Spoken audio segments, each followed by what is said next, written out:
What happens when high school students who've spent 7 months learning ways in which to advocate for arts education in New Jersey take the mic to share what they've discovered?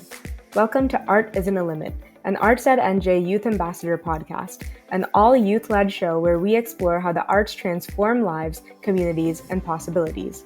Born from our Arts at NJ Youth Arts Education Council experience, this podcast amplifies the voices of young advocates who understand firsthand why creative expression matters.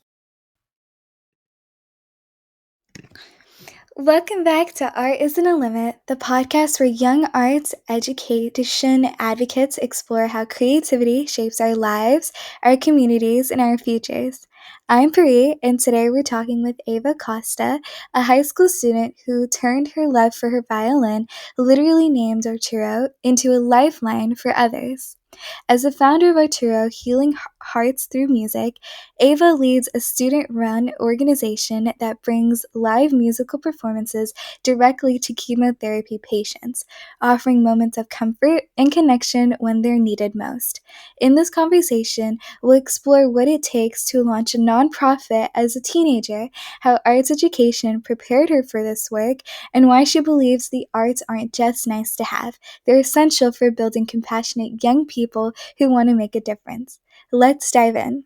Welcome to the show, Ava. Hi, everyone.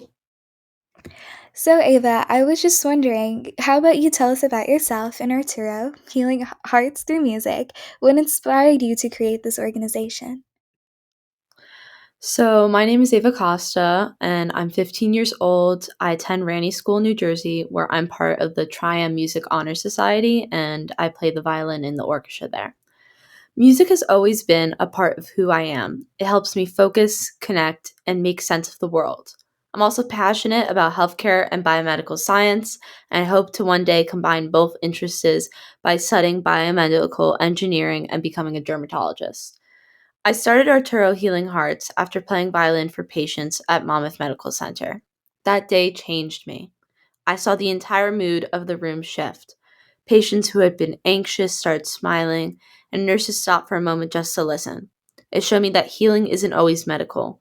Sometimes it begins with compassion and sound. That experience inspired me to create a program that lets other young musicians bring that same comfort into hospitals across New Jersey.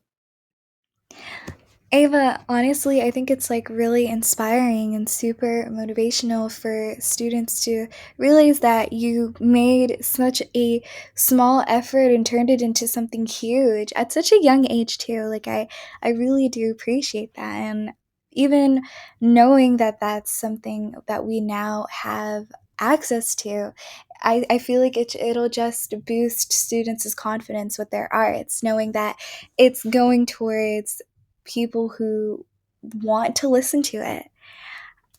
So I digress. Starting a nonprofit as a high school student comes with unique challenges. What was the biggest obstacle that you faced getting Arturo Healing Arts off the ground, and how do you navigate that? I feel like the hardest part at first was being taken seriously. I am pretty young for my age to start a new organization, and I had this big idea, but hospitals needed to know it would be organized and reliable. I learned to approach every conversation like a professional, clear communication, strong follow through, and respect for their protocols. Over time, those small actions built trust and credibility, and people began to see that our age wasn't a limitation, it was actually our strength. That leads me on to my next question. So, have you received any feedback from patients, families, or hospital staff that really stayed with you? What did it teach you and about the power of what you were doing? One moment that will always stay with me was when the volunteer director at Jack and Cheryl Morris Cancer Center in New Brunswick told me that a patient, who is also a major donor, said the highlight of his week was when I came in on Fridays to play. Hearing that meant everything. It reminded me that music reaches people in places words can't. It taught me that healing isn't always about fixing. It's about connecting, about presence, and about creating moments of peace in the middle of uncertainty. That's the real power of what we're doing at Arturo Healing Hearts.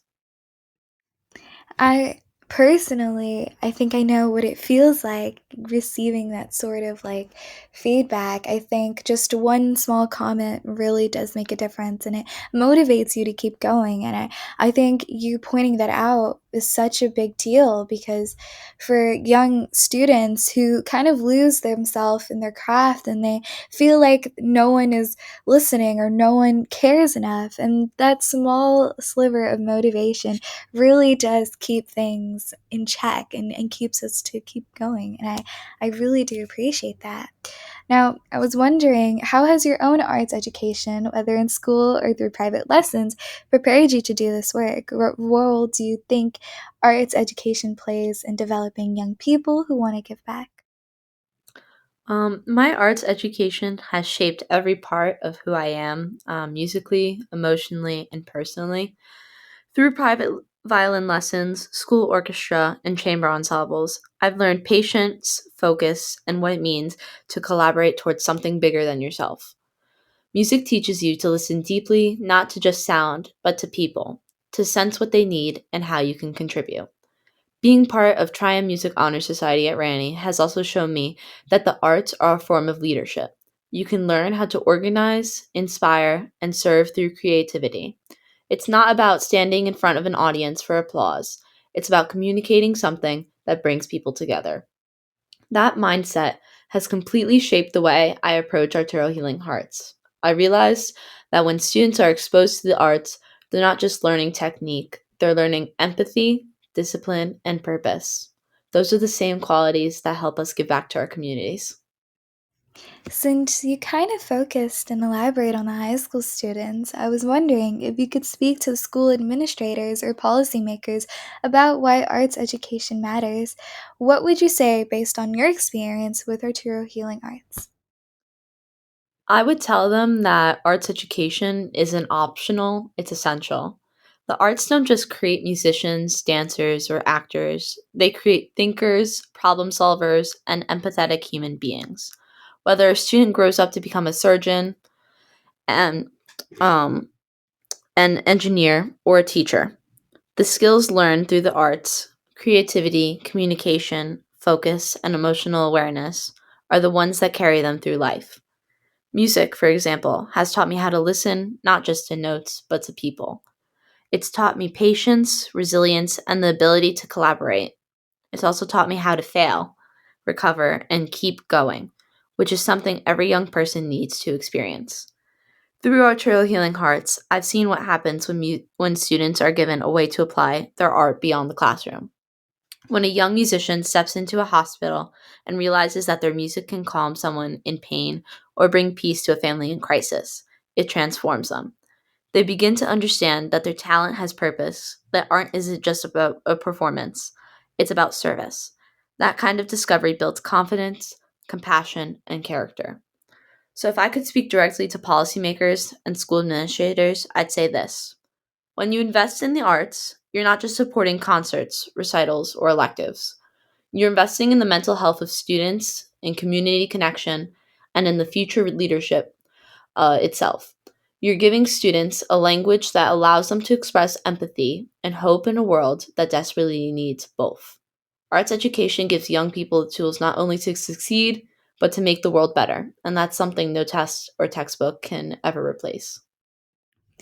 I think that your response was just so beautiful, and I think that it does speak on so many topics that schools tend to shun or look at it in a blind eye. And the fact that you've listed it as a language is honestly like, I don't know, I think that's like the perfect way that you can say that those who have creative um, outlets kind of have a developed language that some just may not understand, and that it's important to not shun these out, but to kind of look at them and accept them and try to have artists hone their creation so that they can do something with it and allow themselves to feel free minded, because no matter how much we'd like to maybe as a society ignore it, arts will always come back, and especially if you're a creative person,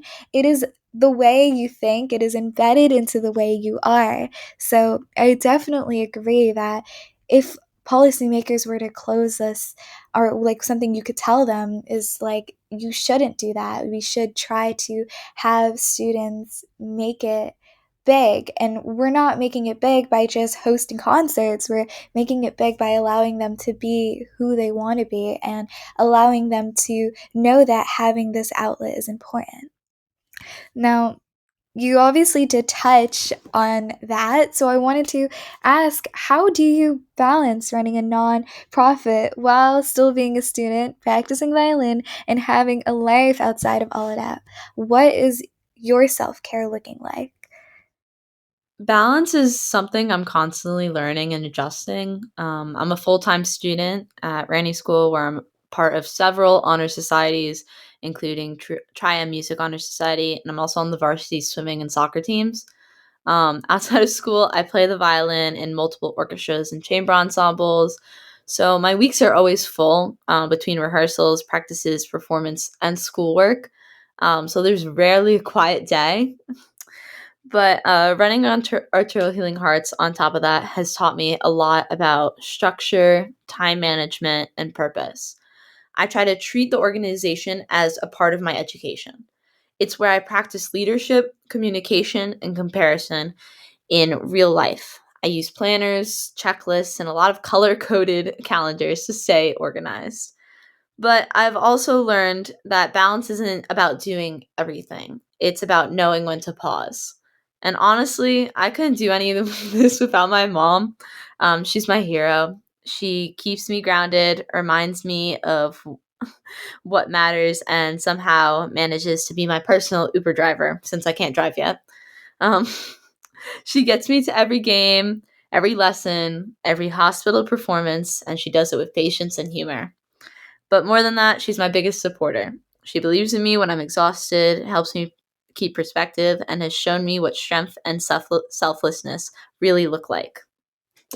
For self care, I try to make space for the things that refill me, playing soccer with friends, swimming laps, spending time with family, or just sitting with my violin and playing something I love for myself. Those quiet moments remind me why I started this in the first place. They help me slow down, breathe, and reconnect with the joy behind all the hard work. I think personally we should shout out your mom. Like, honestly, having an amazing mother like that is just, I think that's important because I would know what it's like having firsthand, I guess firsthand support from your mother or like your parents is so important because as you know, you're in your younger side of your high school years before you get your driver's license and your permit and all of that, you are constantly relying on your parents. And especially when you're having these small, quiet moments, you still do end up turning back to the things that you love doing, although those are the same things that fill your schedule, which is funny enough, but that's just the way that it is. And I think that having an awesome support like your mom and having a wall to brace against is amazing. So shout out to mom. Now, I do have a question. What are your dreams for where Arturo Healing Arts could go in the future? How do you envision it growing or evolving? When I think about the future of Arturo Healing Hearts, I see something much bigger than just one organization. My dream is to build a lasting movement, one where music and compassion become a natural part of hospital life. I want every hospital in New Jersey to host student musicians who can bring calm and comfort through live music, and then expand that model so it can be replicated in communities across the country. I imagine a national network of young musicians, high school and college students performing in hospitals, nursing homes, and rehabilitation centers everywhere. Each performance would be personal and different, but the mission would remain the same: to bring connection, hope, and peace through music. I'd love to eventually create Arturo Healing Hearts chapters that schools and orchestras can join, allowing students to earn service credit while doing something that's deeply meaningful. I also hope to strengthen the bridge between arts education and healthcare. Schools often separate academics, the arts, and service, but they actually belong together. When you give students the chance to use their talent for good, they become more confident, compassionate, and community minded. That's why I want Arturo Healing Hearts to continue inspiring. Looking ahead, for me, I want to major in biomedical engineering and a minor in music because I always want to keep that music perspective in my life. My goal is to keep exploring how science and art can work together to heal both the body and the soul. This organization has taught me that healing doesn't only happen in hospitals, it also happens in the hearts of those who give.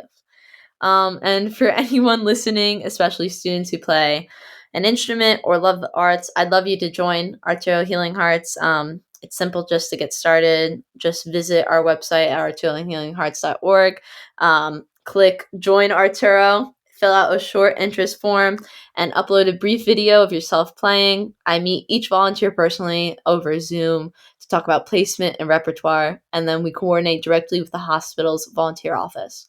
Within weeks, you can be performing for patients and ultimately making a real difference. But ultimately, to go back to your question, my dream is that one day hospital music programs like ours won't be seen as special projects. They'll simply be a part of how we care for people. Because when young people bring their hearts and their art together, they don't just change rooms, they change lives. Well, you heard it here first. Please, to any student listening, do join Arturo Healing Arts. It's an awesome organization, and we're not only supporting music and just arts education, but we're also supporting students, since it is student-led, and it started off with just one student making it big. I just wanted to say thank you so much for being here with us today, Ava. Thank you for having me. I really enjoyed this. If Ava's work inspired you, we encourage you to think about how your own creativity might serve your community, because as you've heard today, art isn't just something we make, it's something that we give. Thanks for tuning in to Art Isn't a Limit, and until next time, keep creating, keep advocating, and keep proving that art isn't a limit. Thanks for joining us on Art Isn't a Limit, where youth voices lead the conversation about the transformative power of arts education. If you'd like to learn more about ArtsEdNJ's Youth Arts Ed Council, visit our website at artsednj.org.